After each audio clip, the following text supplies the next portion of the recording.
Oh, yes, ladies and gentlemen, Liverpool have won a game of football. Isn't it glorious? And listen, Arne Slot made some big decisions. Mohamed Salah on the bench doesn't even come off and feature in the game at all. Florian Wirtz, the man bought to be the next evolution of what Slot was trying to do with Liverpool, handed the keys to this team, made the main man, and flourished, absolutely flourished in it as well.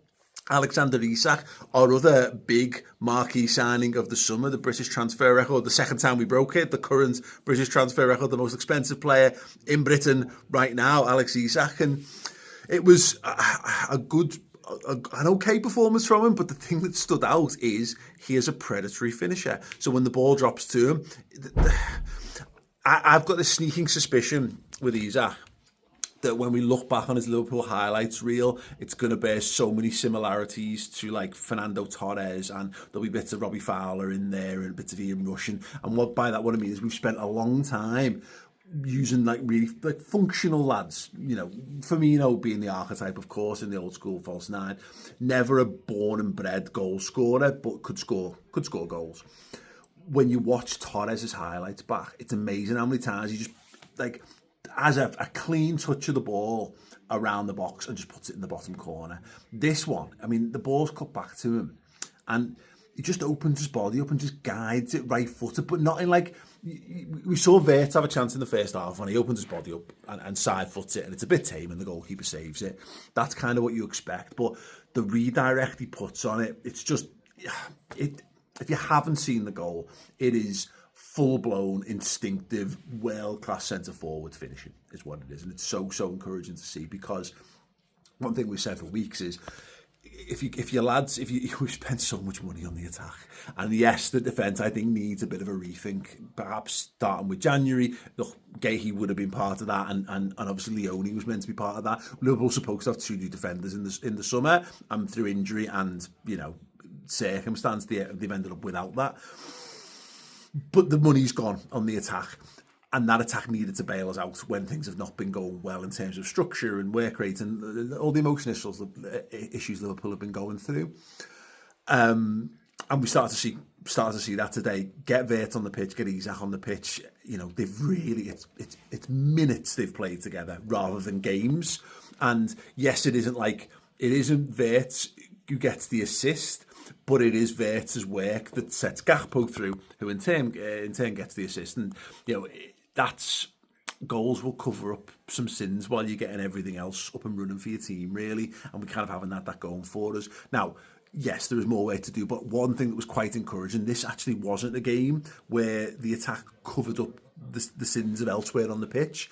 Structurally, Liverpool looked really good, and it was one of the best sort of balanced performances, I think, maybe since Frankfurt away.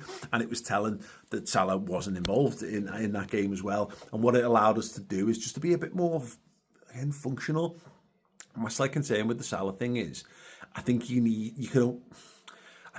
to make Wirtz the main man, and I think it's harder to make Wirtz the main man when Salah's on the pitch, because Salah's been the main man for so long. So much of what we do is built around getting him into dangerous areas of the pitch. Now, I think that can still work. I think you can still have a great season with Salah, with Wirtz in there, but everybody needs to understand that it is Florian Wirtz who you're looking for. So Wirtz can go and give him the framework to go and play football the way he wants to play it.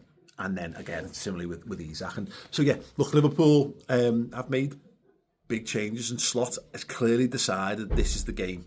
I'm sure he would have played it earlier if we'd had better fitness for Isak, and Wirtz had been a little bit luckier with injuries as well. But it did feel today a bit like, if I lose this today, there's a good chance I'm getting sacked. So you know what? Fuck it. I'm going to go and do the thing that I want to do. And I have respect for that. And it worked. It did work. There were one or two hairy moments, and listen, when West Ham go down to 10 men and Bowen has that big chance at the edge of the box, in recent weeks that's just gone in, and you feel like you just sort of collapse on the floor and have a big cry, and it doesn't, and ultimately Liverpool are able to go down the other end and put the game to bed. It possibly should have been a little bit sooner. There were moments in that game where you can tell Liverpool playing like a team that...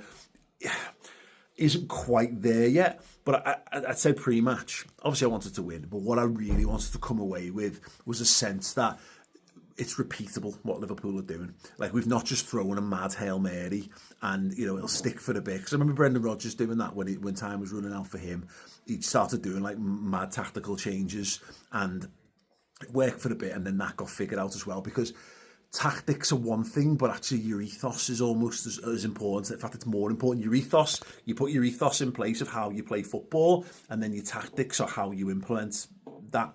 And your tactics can change, but your ethos shouldn't. And I was encouraged by what I saw today from Liverpool, because I think tactical understanding can grow, understanding between the players can grow, but you need to know that the overall structure of how they're going to play is there. And I saw that today.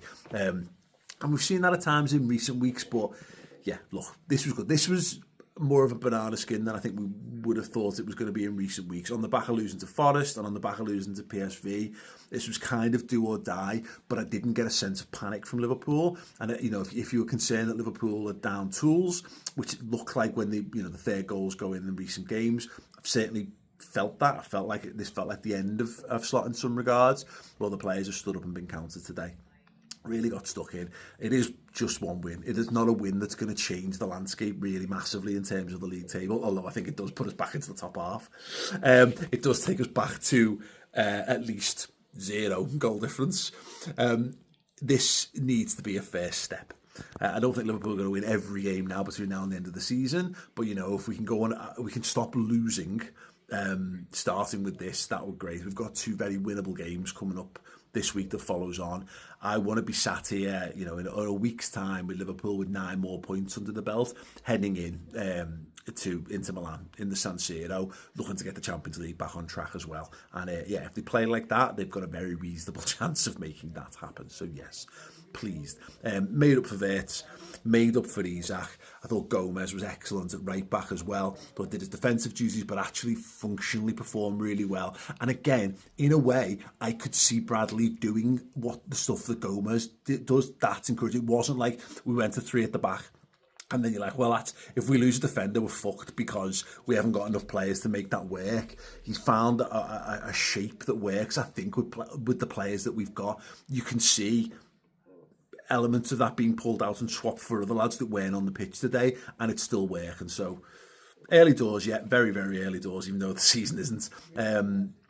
Yeah, let's just enjoy the win and yeah, put our feet up for a couple of days, maybe crack the mince pies out and all that kind of good stuff, and then see where we go from here. But yeah, I enjoyed that today, and hopefully you did too. Before I go, thank you so much to everyone who's ordered a copy of my book so far. The Eternal Flame Yesterday is available. If you're in the UK, you can get it before Christmas as well. Just head to magepublishing.com. And if you want more Liverpool content, do subscribe to redmenplus.com. If you're a Legend tier subscriber on there, we're going to do a Liverpool themed giveaway every single day in December, up to and including Christmas Day. And the Reds are winning again, so yeah, there's no reason to hide away from it all. Nice one. Ta-ra.